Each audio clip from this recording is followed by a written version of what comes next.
warahmatullahi wabarakatuh. Kita sambung kita sampai bahagian muka surat yang ke-64. Saya tulis, saya tandakan situ jumpa kita terakhir 3 bulan 10 tahun lepas. Dan apa kata pengarang kita ni tuan-tuan muslimin dan muslimat apa sekalian? Para sahabat dan tipu daya orang-orang yang kafir. Tuan-tuan, para sahabat dan tipu daya orang-orang yang kafir dalam merangi bahtera. Untuk kita menilai, tuan-tuan, kita letakkan diri kita di mana dan mereka di sekeliling kita berada di mana. Kata pengarang kitab ni, para sahabat dan tipu dari orang kafir. Sebab orang kafir ni, tuan-tuan, orang kafir ni bukan setakat kafir yang non-muslim tu, dan termasuk juga mereka yang kufur kepada Allah Ta'ala, yang ingkar kepada Allah Ta'ala, enggan menerima apa yang telah diperintahkan oleh Allah Subhanahu Wa Ta'ala. Mereka ini kita beri peringatan, tuan-tuan. Allah Ta'ala sebut awal-awal dalam surah yang awal, surah Al-Baqarah, alladzina kafaru sawa'un 'alaihim a'anzartahum am lam tunzirhum la yu'minun. Mereka ni kita ajak macam mana, kita beri peringatan ke tak beri peringatan, kita ajak macam mana ke tak macam mana. Kita kata dah buka masjid dah datang, dulu masa tak buka kamu kata tak cik lah macam ni, JK je yang sembahyang, dah buka tak sembahyang, dah buka tak datang. Diberi peringatan atau tak diberi peringatan, mereka tetap bukan beriman kepada Allah Ta'ala. Orang-orang yang ingkar itu tetap tak mau.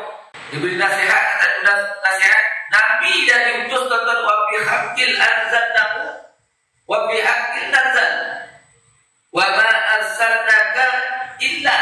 Kita tengok, basyira wa nadhira illa rahmataka basyira wa nadhira.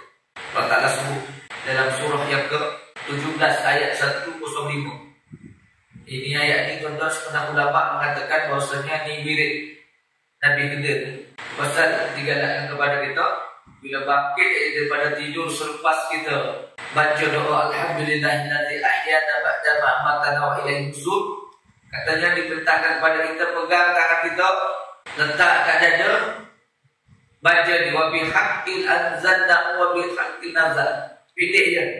Dan ayat 105. Mudah-mudahan jadi amalan kepada kita supaya kita dapat terus meneruskan ibadat kita dengan cara sehat dan diberkati dan di sisi Allah Subhanahu Wa Ta'ala. Aku tidak utus kau wahai Muhammad, melainkan aku ni diutus Allah Ta'ala memberi berita yang menggembirakan kepada kamu, berita gembira ni bagi orang yang beriman. Kita mau juga. Wa basyiril ladzina amanu wa amilus shalihat. Beri berita gembira kepada orang beriman, aku sediakan surga.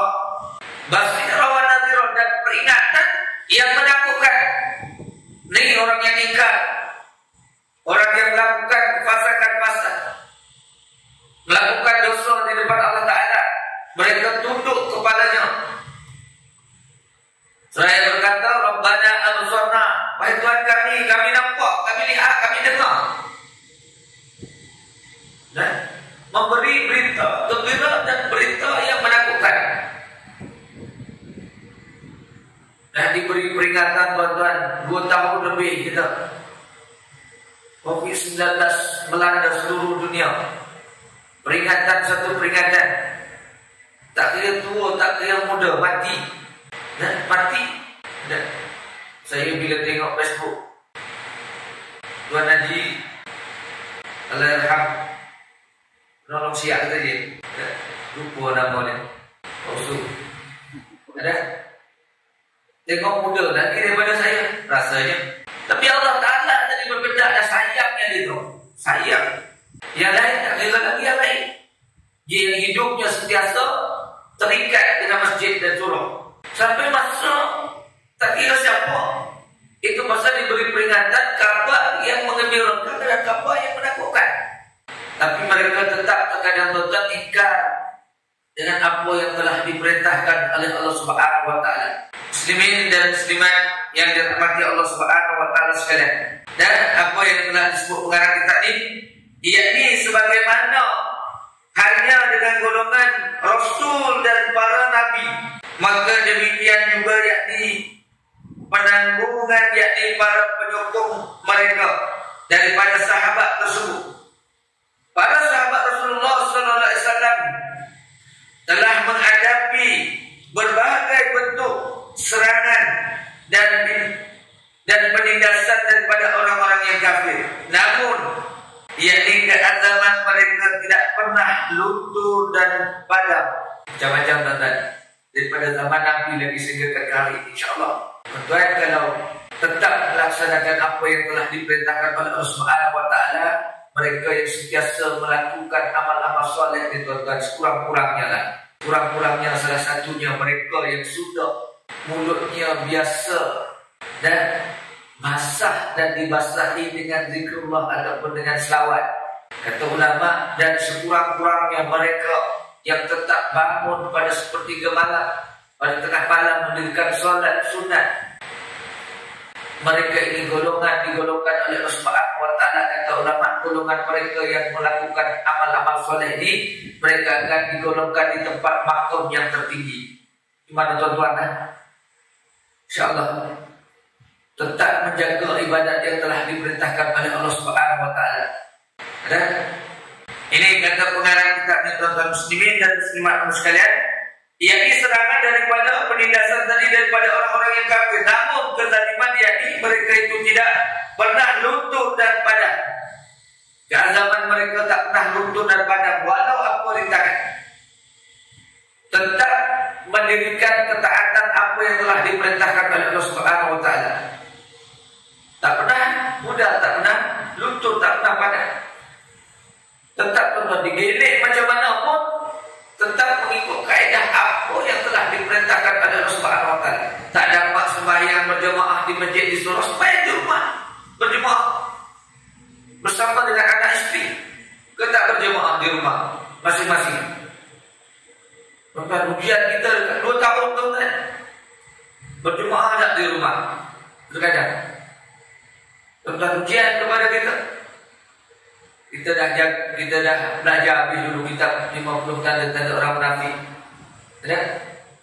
Tak silap bahagian yang kelima tu, mereka yang menjaga sembahyang.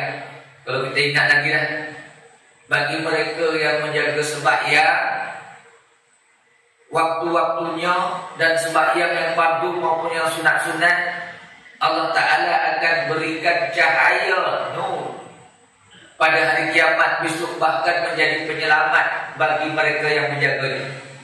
Bagi mereka yang tak menjaga sembahyang, bahkan mereka tak ada tanda dan bukti cahaya pada hari kiamat besok untuk membantu dan menolongnya. Kemudian mereka akan dikumpulkan bersama dengan Fir'aun, Qarun, Haman, Ubay bin Khalaf. Tuan-tuan, mereka yang enggan menjaga apatah lagi golongan dan puak-puak yang ingkar kepada Allah Subhanahu wa taala.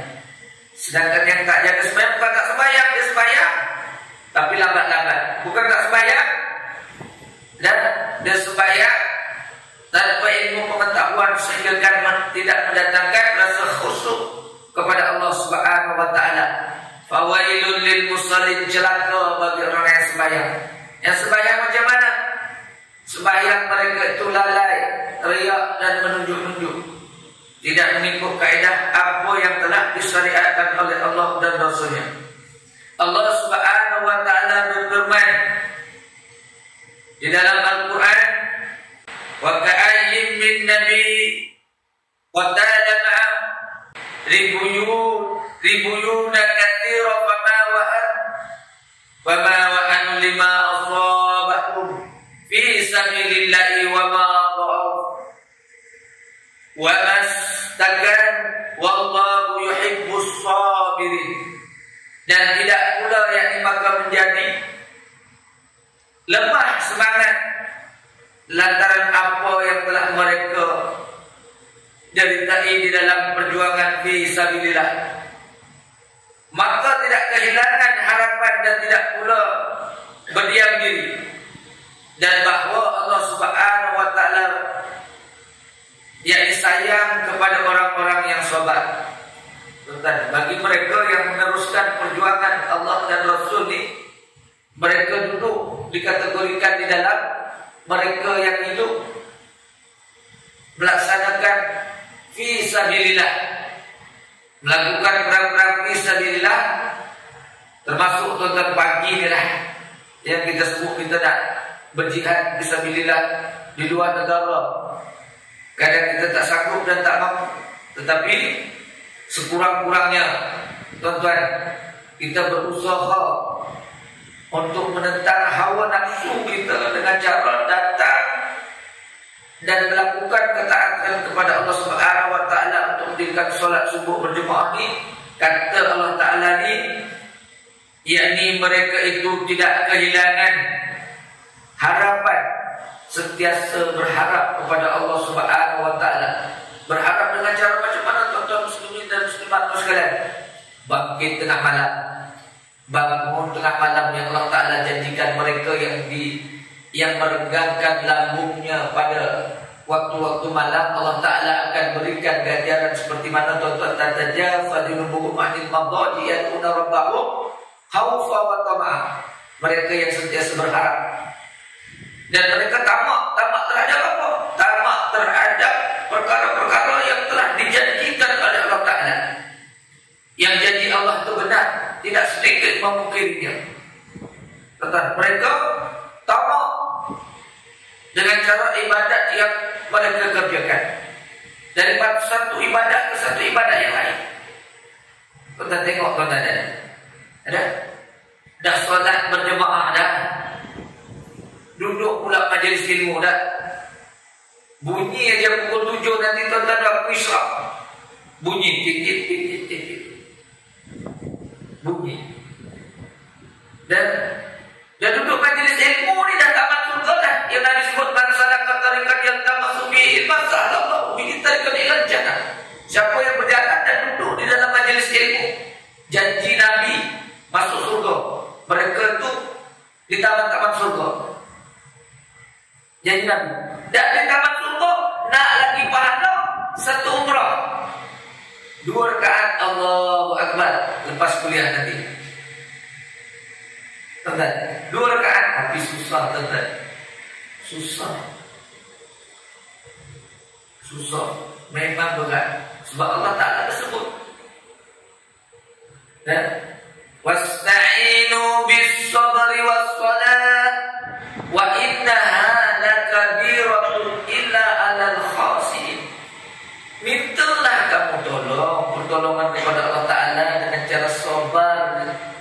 Sabar dengan cara macam mana? Mengerjakan sembahyang.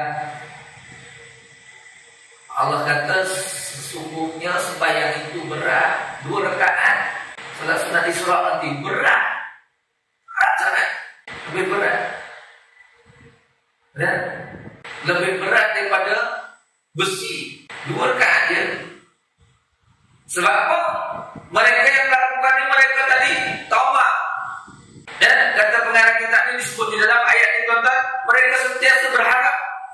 Ada dengan harapan Allah Ta'ala beri semua ganjaran apa yang kita lakukan tadi untuk bekalan kita bertemu dengan Allah Subhanahu wa Ta'ala. Ini disebut di dalam surah Ali Imran ayat yang ke-46. 146. Dalam peristiwa tadi beberapa yakni pendakwah Islam telah dibunuh sewaktu mereka dalam perjalanan ke daerah Adal dan Korah yang mengembangkan dakwah Islam dan membimbing yakni penduduknya. Di antaranya terbunuh ialah Asim bin Sabit. Ketika beliau hendak dibunuh, beliau sempat mengubah yakni sebuah mudah yang berbunyi ma'ilti wa anna jildan nabil wal qawsu fiha wa tara anabil tazilu an sofa hadihal ma'amilu al-maut haqqu wal hayatu batil. Apa cacatku jika aku yakni manusia telah tabah dan gagah, besar yakni panahku, teguh dan kukuh sentiasa. Dari besarku dan kukuh yakni meluncur panah, maut itu akan hakikat dan hidup itu nyawa. Segala yang ditakdirkan Tuhan pasti mengenali seseorang, bukanlah kepada Allah jua ia akan kembali. Tuan, dia punya cara sebelum kematian dan ditanamkan kepada kita tauhid dan akidah, diajarkan kepada pengarang kitab ini supaya kita tetap berpegang kepada apa yang telah Allah Ta'ala janjikan.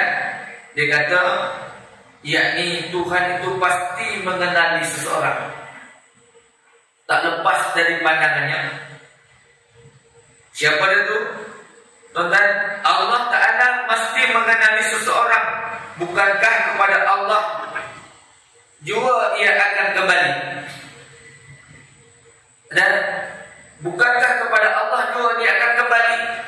Dari segi hidup dan mati kita, yang kita dah baca dah selalu, allazi khalaqal mauta wal hayata liyabluwakum ayyukum ahsanu amala. Setiap sebelum tidur tuan-tuan dah baca surah ini.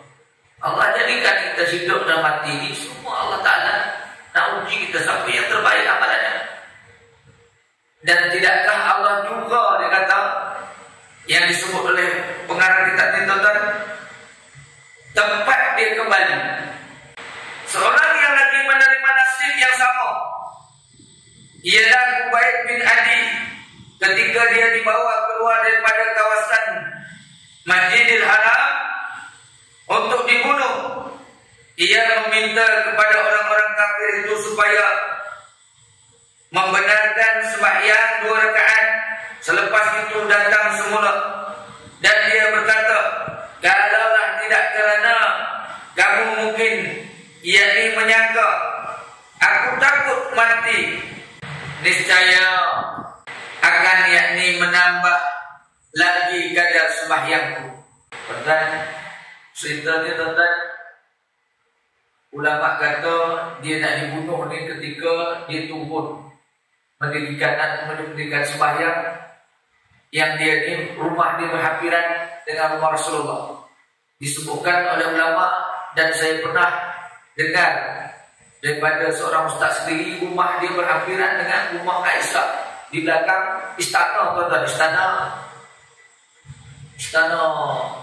raja lah, raja Saudi. Maknanya di depan tempat maulid Nabi, sebelah kiri itu je, dan di sebelah Jabal Abi Qubais di bawahnya tu, tuan-tuan, rumah dia di situ. Kemudian tuan-tuan, dia dalam keadaan berjalan menuju ke depan Kaabah nak sembahyang. Tapi ketika dia ni, tuan-tuan, ancaman dan akan dibunuh kepada orang kafir tadi, dia meminta untuk dia mendirikan sembahyang 2 rakaat. Tuan-tuan, mendirikan sembahyang 2 rakaat ketika kematian akan tiba. Ancaman yang dilakukan oleh para wafat kafir ini sehingga kan orang Islam yang melakukan ketaatan tadi sempat lagi melaksanakan apa yang telah diperintahkan oleh Allah Subhanahu wa Ta'ala. Kalau tidak kerana ketakutan akan kematian tadi, dia kata beliau masuk ke dalam masjid. Itu apa, tuan-tuan muslimin dan muslimat teman-teman sekalian? Dan yakni menambah lagi kadar sembahyangnya. Beliau yakni orang yang pertama memulakan amalan sembahyang 2 rakaat apabila hendak dibunuh. Kemudian beliau berdoa, ya Allah, Engkaulah pastilah yakni bilangan yakni penzalim ini, dan Engkaulah yakni membalas kezaliman mereka. Tuan-tuan muslimin dan muslimat sekalian, ya Allah, Engkaulah dan pastikanlah bilangan yakni penzalim ini untuk Engkau membalas kezaliman mereka dan mereka yang nak melakukan kezaliman tadi. Dan mereka ni salah satunya tuan-tuan orang yang pertama melakukan solat sunat untuk dibunuh ketika akan datangnya kematian. Tuan-tuan, pasal tuan-tuan jangan tinggal solat hajat seboleh-bolehnya. Ada kata seorang tuan guru tu, biasa kita dengar sebelum subuh tadi tuan-tuan, kuliah Ustaz Zainul Asri yang kedok share tuan-tuan, dia kata memang disebut juga jangan tinggal solat hajat. Dalam solat hajat kita nak berlindung daripada mereka yang melakukan kezaliman, dan apabila dia sudah melakukan kezaliman kepada kita, biar Allah yang membalas, biar Allah yang mengaturnya, biar Allah yang memotong dan mengkat kezaliman yang akan dilakukan kepada kita. Dia kata baca di dalam surah Yasin, tak silap saya ayat yang ke-29 ke-18 macam tu. Qalu inna tatayyarna bikum la illam tantahu lanabluwannakum wa lanasanakum min adzabin alim. Tengok, mungkin ayat 18 ke 28 macam tu. Dan baca ayat tu sekurang-kurangnya.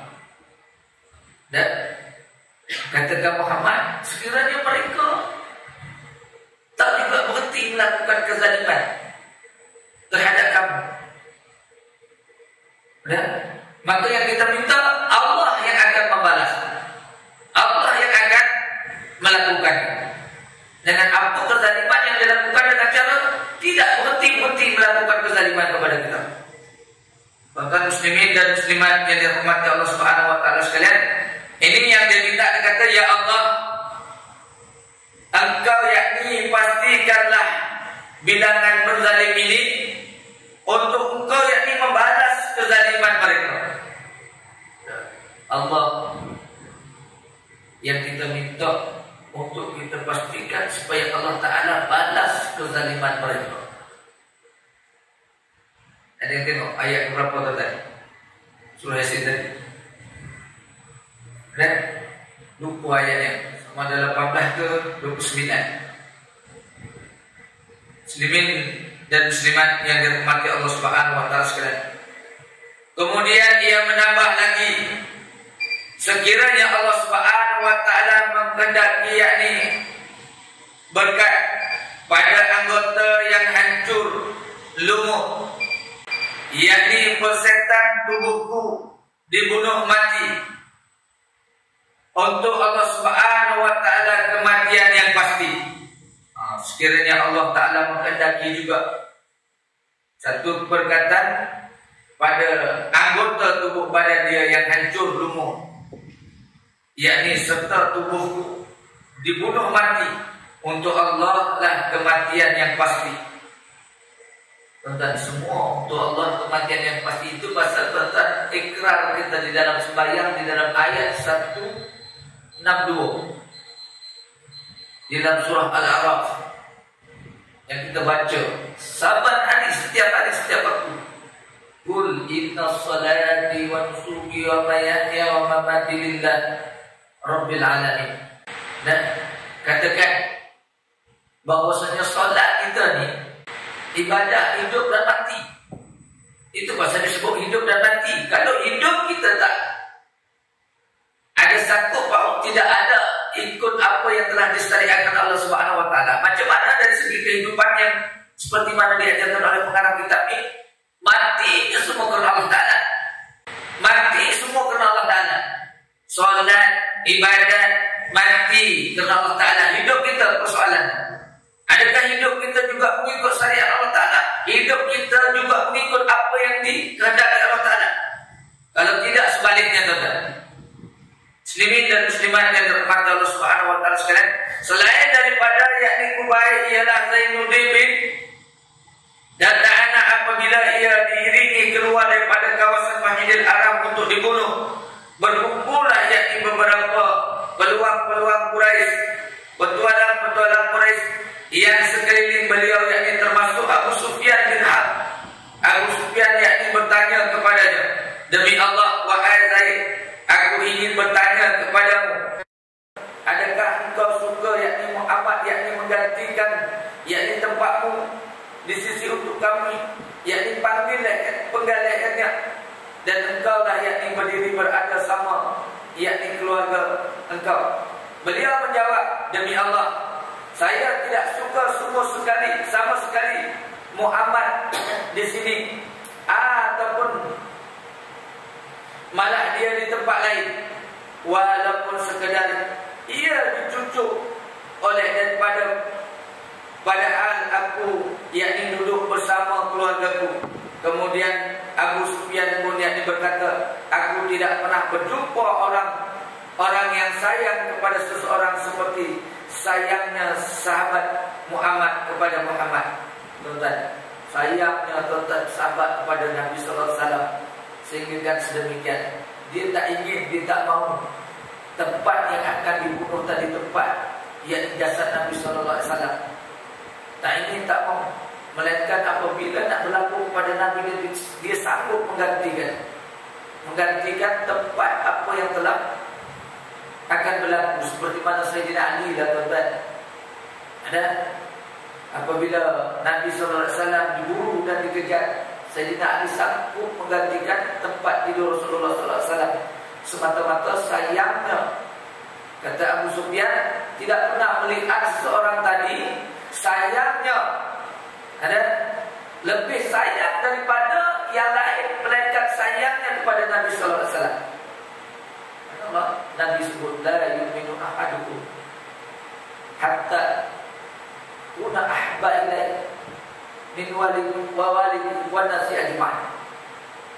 Tidak sempurna iman seseorang tadi bila dia lebih dikasihi daripada ahli keluarganya dan manusia lain. Siapa tu dia? Nabi. Maknanya kita mesti kasih dan cintakan lebih daripada segala-galanya. Tidak boleh tidak. Abu Sufyan terpinga-pinga dia tengok bila seorang ini lebih mengasihi Nabi sallallahu alaihi wasallam daripada kasih kepada keluarga dan yang lain. Kita macam mana tuan-tuan? Kita nak mempertahankan Islam macam mana? Lebih kasih, lebih sayang atau tak? Kalau kita bersama dengan yang lain untuk menghancurkan Islam. Nabi dah tak ada, kita buat sipir macam tu je. Nabi dah tak ada dah. Kita nak menyayangi, kita tahu tinggal apa yang telah ditinggalkan Nabi. Yang nampak depan mata kita ini Islam. Adakah kita menyayangi Islam atau kita nak hancurkan Islam? Sebaliknya tuan-tuan, adakah kita lebih menyayangi Islam atau kita sendiri yang nak menghancurkan dan memadamkan Islam? Tuan muslimin dan muslimat rahmat sekalian, sekali lagi, dalam kejadian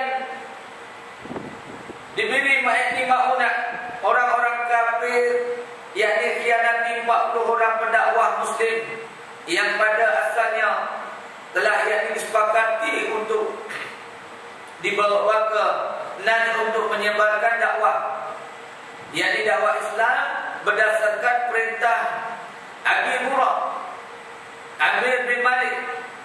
Orang-orang kafir di kalangan kabilah Bani Salim yang diketuai oleh Amir bin Dufail telah mengepung yakni pendakwah muslim tersebut yang masih yakni berada di atas tunggangan masing-masing.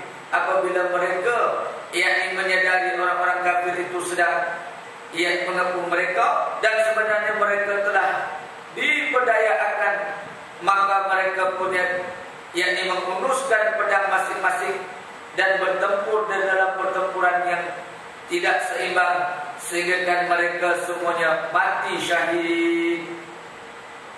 40 orang seperti nama hijrah yang dibawa tuan-tuan. Apabila Nabi sampai ke Taif, tuan-tuan sampai ke belakang masjid tu, belakang masjid, kalau tuan-tuan naik bas tuan-tuan pergi ke Taif, ajak pergi ke belakang masjid. dan para sahabat yang gugur syahid. Nabi sampai dia terus mereka serang. Tuan-tuan, ini diceritakan 40 pendakwah. 40 pendakwah banyak mana? Tak banyak mana. Ada akhirnya mereka gugur syahid. Sebab kenapa? Mereka nak sebarkan Islam. Seperti mana Nabi juga. Nabi, harapan Nabi datang ke Taif selamat dan aman, tidak ada apa-apa. Sebab asal usul Nabi semua keturunan-keturunan, bahkan Sayyidina Ali menantu Rasulullah sendiri, tuan-tuan, semua berasal daripada Taif. Tuan-tuan, Bani Hasyim dan semuanya semua berasal daripada Taif. Harapan Nabi, tuan-tuan, sampai ke Taif selamat, tidak ada halangan apa-apa. Rupa-rupanya, tuan-tuan, penduduk Taif juga enggan menerimanya dengan cara menyerang dan membunuh para sahabat yang gugur syahid juga termasuk yang disebut, tuan-tuan, oleh pengarang kitab ini, tuan-tuan, mereka memerangi golongan kafir ini, tuan-tuan, 40 pendakwah tadi gugur syahid. Dalam kuliahnya, tuan-tuan muslimin dan muslimat sekalian, kita jadikan ibrah dan pengajaran. Sebab apa? Kata pengarang kitab ini, golongan puak-puak kafir ini sampai bila kita beritahu, dan yang baik ke tak baik, tapi mereka tetap enggan beriman kepada Allah Subhanahu wa taala, pengajarannya kepada kita muslimin dan muslimat, dan supaya kita dapat membezakan di antara kita dan dia.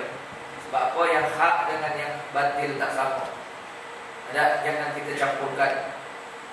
Dan Allah Taala sebut di dalam awal di dalam Al-Quran tadi, jangan kita campurkan, wala talbisul haqqa bil batil fataktumul haqqa wa antum ta'lamun.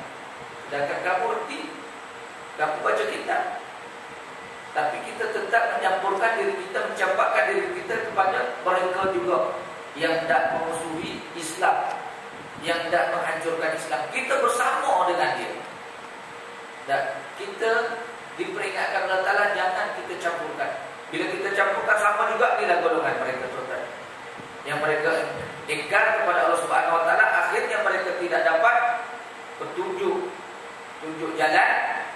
Wasiqal ladzina taqaw, mereka yang takwa akan dapat petunjuk oleh Allah Subhanahu wa taala, dibukukan seluas-luasnya pintu surga Allah Subhanahu wa taala. Tapi mereka yang ingkar, yang kufur, yang kafir kepada Allah Taala, wasiqal ladzina kafaru ila jahannam zumara. Allah sebut pintu neraka jahanam dibuka seluas-luasnya. Sebab apa? Semasa hidup di dunia kamu dulu ingkar dan kufur kepada perintah Allah Subhanahu wa taala, enggan mentaatinya. Walhamdulillah. Dan saya rasa sekedar itu yang dapat saya sampaikan.